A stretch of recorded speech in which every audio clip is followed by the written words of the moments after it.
Hello again and welcome to Lifestyle Gardening. I'm Kim Todd and today we'll be looking at peach tree care, vertical gardening, and we'll talk about climate concerns for your home garden. We'll start today's program by hearing from Backyard Farmer panelist Matt Soshik, who's going to cover a lot of ground about keeping your turf green and lush the whole season long.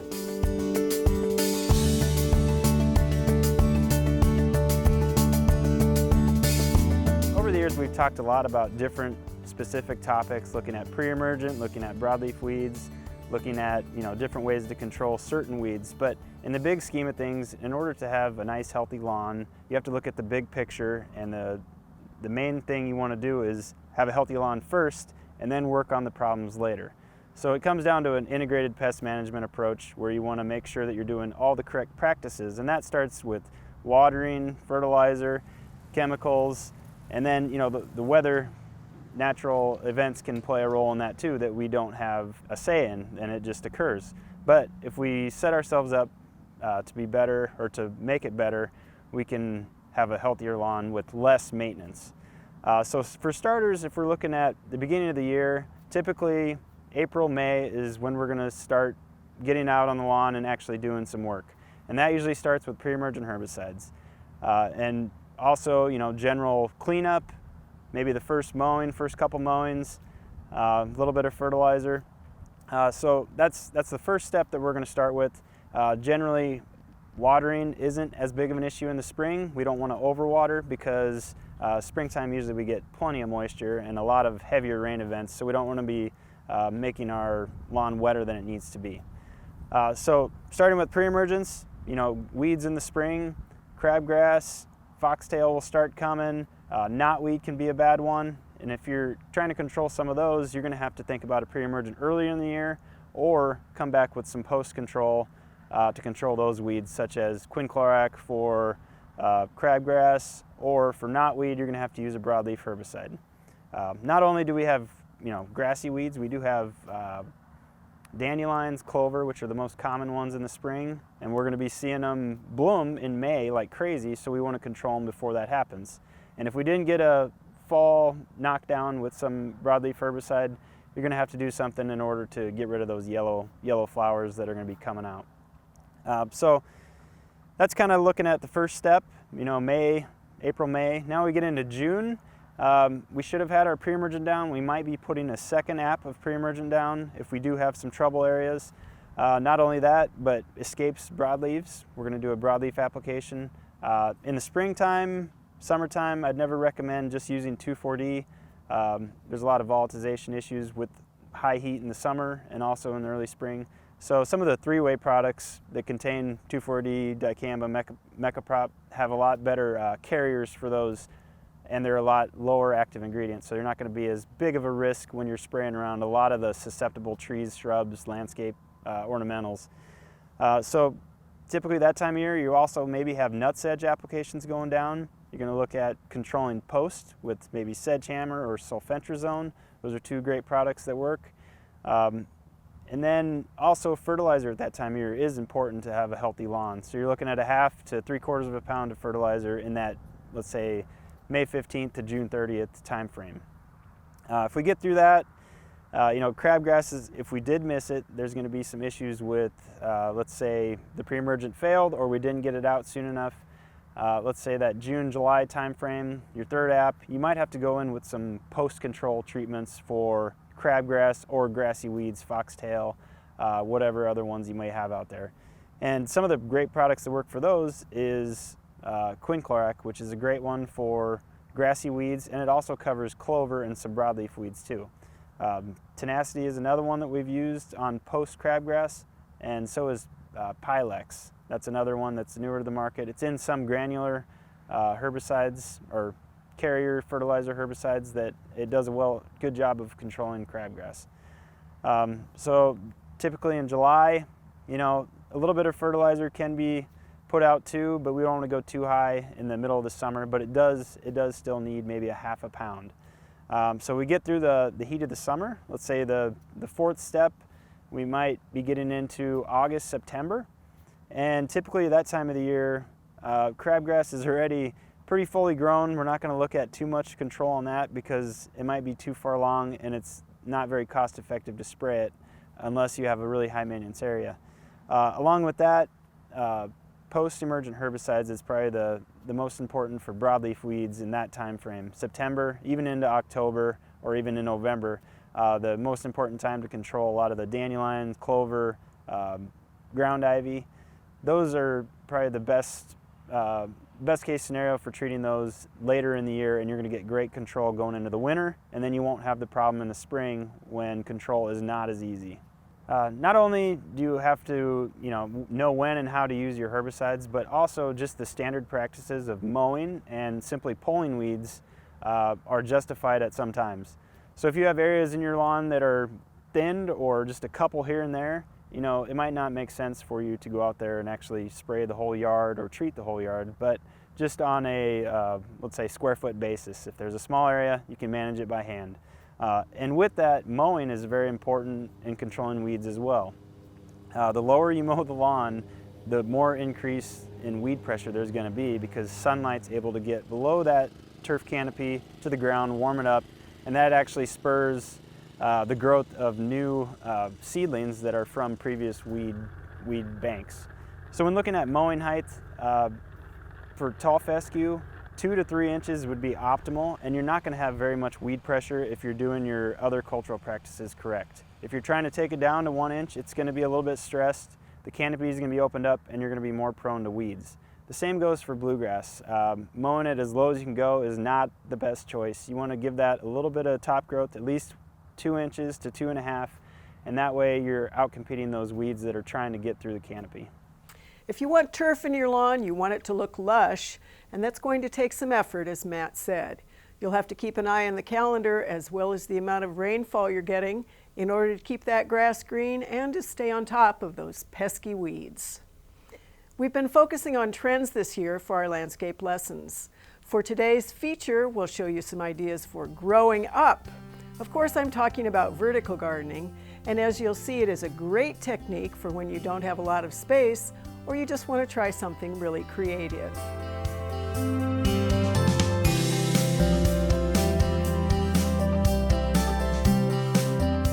We're continuing talking about garden trends for 2020, and one of the ones that is really important and fun is vertical gardening.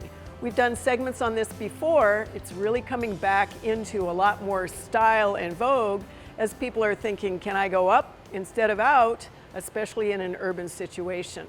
It's a little hard to find a vertical green wall outside in the middle of the winter, but this is a great example of some of the possibilities. So what you need to think about is the material that you want to use to actually create that vertical space, how complex you want to be, and then of course what you want to grow on that wall. In this particular instance, it's a combination of all sorts of different materials. We have everything as something as simple as hardware cloth that then can be stuffed with the mosses and the coir and the kinds of small little breathable materials that will let plants grow in them. This one actually also has regular old shelf brackets, and then the shelf brackets are holding boxes. And then within the boxes we have that growing medium and then of course the plants. The other thing that this wall has that is possible depending on the material you have outside is this one has a fig actually attaching itself to the structure. What you also need to be thinking about is the complexity of the management of these walls. Because just like everything else in the landscape, this is not a set it, forget it, walk away and think you never have to do anything again. That is particularly true if what you're trying to do is grow plants that you can eat on this particular vertical garden wall. You have a lot of options with vertical gardening that are actually sort of temporary, just in case you change your mind. As an example, these sorts of structures could sit in a container. You could grow vines, you could grow peas, even if you want something to eat. They can also sit in the garden and then become a part of the landscape or the sculpture. Other options are, of course, the trellises, and they are, again, pretty tough and pretty sturdy and freestanding. People always think of these trellises, whether it is the metal one or the wood one, as something that is just sort of flat in the garden. But you can hang containers on them. You could take the containers or the boxes that we saw in the previous shot, hang them on these frames and move them around. You can always also use the window box kind of frame that has the core in it that becomes another option for just creating something really interesting. Then you also have structures like this, and this one is obviously pre-made, but pretty simple, because what you can do with this one is you can actually open it wide, set it low, grow vines up, hang plants on it, hang plants in it. When you are finished with the season, you simply close that up and put it away, or you could actually make it really narrow and then it gets taller. So you really do have a lot of flexibility with this garden trend, and of course, as with all things landscape, you start with what you're trying to accomplish. You take a look at the site or the location where you're wanting to grow those plants, then you choose the plants, and then you decide about the complexity of the management system, whether it is you with a watering can on a ladder if you're really short, or whether you have a system that is absolutely automatic. Vertical gardening helps you create interest and beauty, and it can also help you save space. You can create those green spaces on walls, or you can try one of the numerous trellises we just saw. And it's another great way to reuse or recycle some of the structures you might already have in your garden. You know, each week on Lifestyle Garden, we like to talk to an expert about important topics in the landscape world. Today we're going to be hearing from Extension educator Tyler Williams about climate concerns and how those might affect your home garden.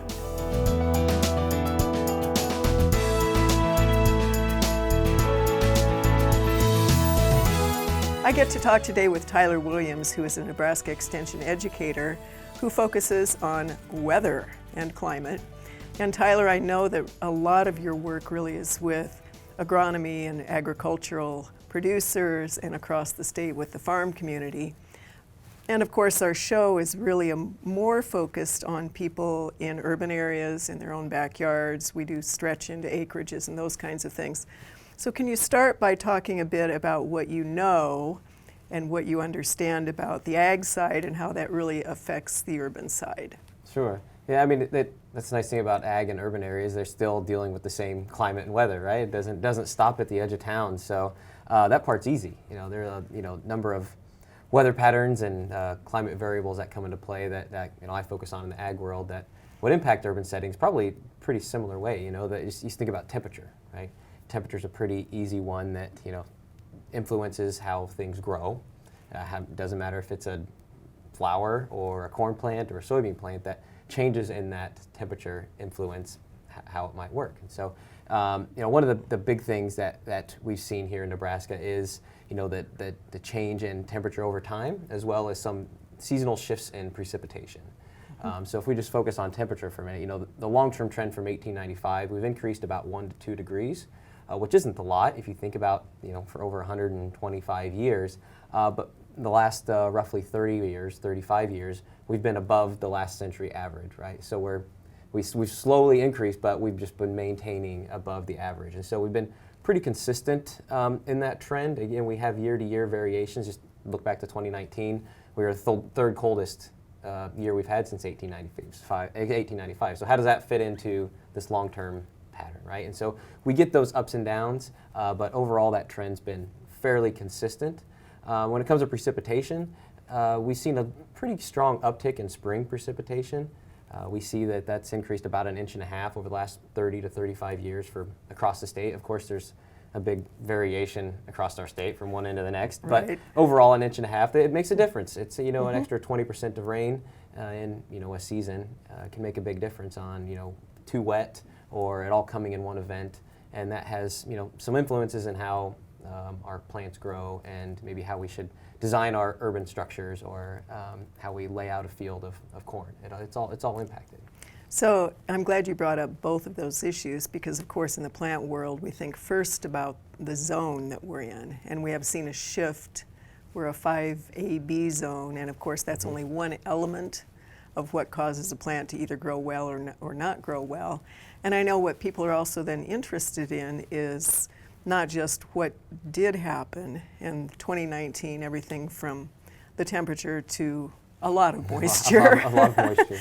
But any notion on what we might expect in 2020 if you get to predict the weather or take a look at where those trends are going. Right, yeah, so if I predict the weather right, I probably should go to Vegas and put it all in black or something. But, right now we're sort of vulnerable, I would say, right now. After the issues that we had last year with all the excess water and flooding and frozen soils, we had a lot of infrastructure that was damaged, and, things were really pushed to the limit. And if they weren't broken, they were tested. But we're sitting with a lot of moisture in our system. Our soils are pretty much fully saturated. Most of the reservoirs and rivers are, relatively high, where, there really isn't any extra room for more water. And so that's probably our biggest concern is if we have a normal year, we probably will still have some flooding issues, especially if you're along one of the rivers. So if we think, okay, the chances of having normal are probably pretty good. Above normal is decent. So there's, a pretty good chance that we could see, enhanced flooding, probably not to the level that we had last year, of course, because that was a lot of things came together to make that an issue. But there will be flooding somewhere this year that will be a problem. And so, think about what maybe worked last year, what failed last year, and try to think about what you would do differently if that happened again. Because as we've seen trends over time, we've been seeing this trend coming out of winter of being very cold in February and overlapping with excess moisture and enhanced precipitation. So that overlapping of that very cold and then switch quickly to wet pattern brings into high risk of what we had last year of having that rain on the frozen soil. So I don't see that risk going down anytime soon. And that does apply in town as well, as people's Absolutely. basements flood and they can't get into their garden and all those things that we really want to do as we get desperate for spring. Yeah. I think one more issue and one more comment I'd like to have you think about or comment on is wind.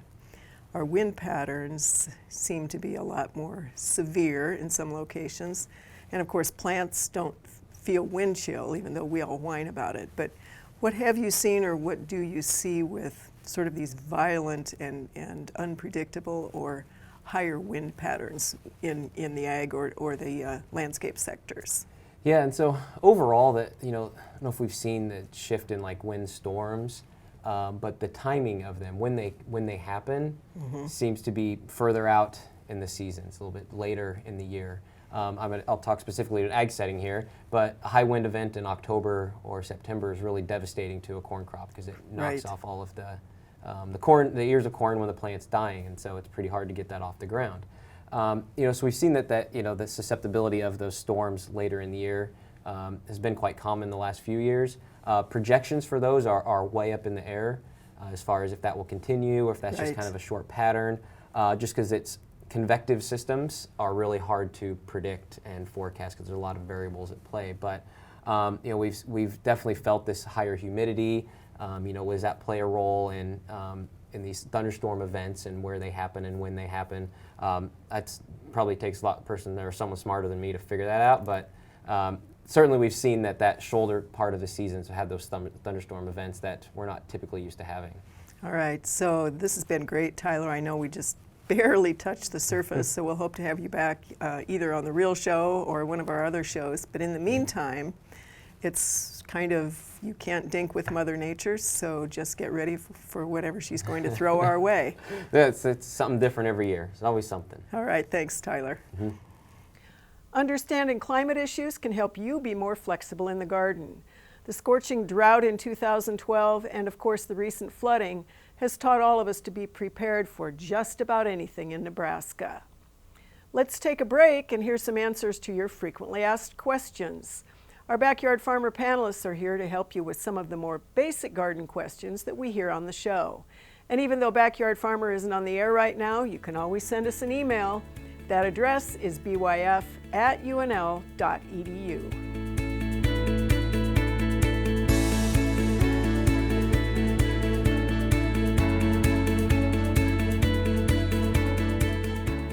So right now at this time through winter and early spring, we want to pick those bagworms off. So right now they may be eggs in some of those bags. Some of them may be empty, but sometimes we don't know. Those bags will be hard to pull off because they're attached to those twigs with really strong silk. So you may want to go out with some scissors and cut those down and destroy those bags. come May, usually near the end, is when the little caterpillars are going to hatch out of those bags, so we want to get them before that. And that's what we can do right now. After they hatch, you may want to, look very closely. They're going to be super tiny. We would say to treat with BT and make sure it's for caterpillars. You want to treat around the middle of June, so that way we know that all of the caterpillars have emerged. With BT, it really depends on the thoroughness of treating that plant that it's on so that they can consume the toxins and die after feeding. Once the bags get about 1/2 inch long, they have a lot of silk and they have a lot of protection, so that's going to be harder to kill them with that insecticide. Spinosad might be a good product to use, and then after they get really large, you may want to use some other conventional insecticides. But again, picking them off is going to be the best way to control those.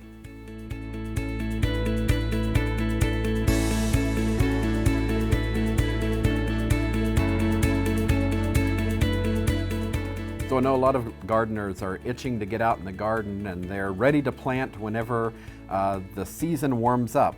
And a lot of people, especially with their fruits and vegetables, they wait until, well, they say, I have to wait until Mother's Day to plant this, because that's whenever we typically have our last frost in most of the state. And so we're out planting all of those things that wouldn't survive a frost.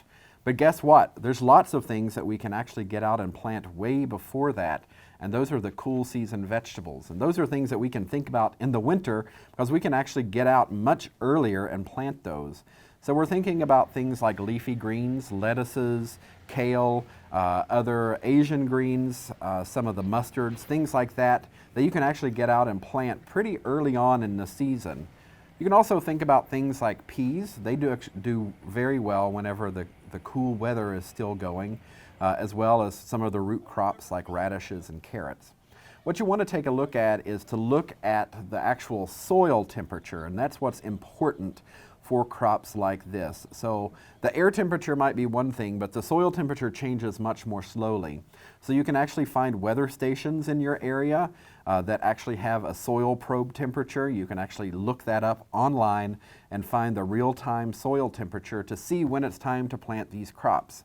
For some of them, it's going to be in the range of about 40 to 45 and 50 degrees when you can actually start planting some of those things, which is way earlier than if you were planting tomatoes and peppers. So you want to be on the lookout, and you can do a little research because some of those crops have different needs and different temperature needs. Some of them will sort of hang out in the soil until it's time to germinate, but some of them won't because we have all kinds of fungi and bacteria in the soil that are just there waiting for a fresh seed to drop for them to eat. And if it takes too long to germinate, they might rot in the soil. So you want to take a look for some of those temperatures and some of those early crops that you can incorporate into your garden and get out early before Mother's Day and get those things in the garden so you can have a bountiful harvest even before May and June rolls around. Stay tuned to Lifestyle Gardening as we'll cover more frequently asked questions on our upcoming programs. For our final feature today, we're going to hear from former Kimmel Orchard manager Vaughn Hammond about proper peach tree care. Vaughn will focus on good pruning techniques you should be aware of, and he's also going to keep you up to date on controlling those insect pests that might attack those peach trees.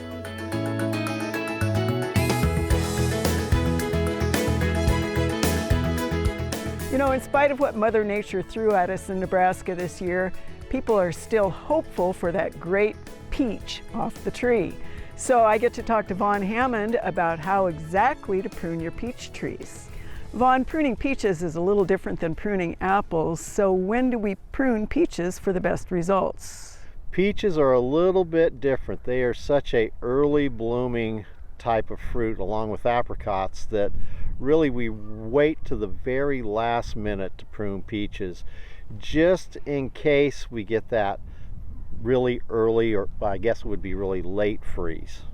So Vaughn, why exactly do we prune the peaches the way we prune them? Same reason we prune for apple trees. We're really opening up that tree for the increased sunlight penetration and again the increased air movement throughout the structure of the tree itself. All right, Vaughn, the technique for pruning peaches also looks to be a little bit different than it is for the one that we use for apples. Is this true? Okay, unlike the apple tree, we still want to have a very open tree, so we're pruning to an open vase system where sunlight can penetrate down into the center of that tree. The other difference is that we're really looking for only 3 to 4 at the most scaffold branches in which to produce that fruit and all the wood that's off of it. Peach trees are really quite unique in that peaches bear fruit on 1-year-old wood, and it's really easy to tell 1-year-old wood on a peach tree because it tends to be very vibrant in color. It can be vibrant orange or red or even tending towards yellow. But it's really important to realize that that brightly colored wood is where this year's peaches are coming from themselves. One thing about this tree, you can tell that there's a lot of growth.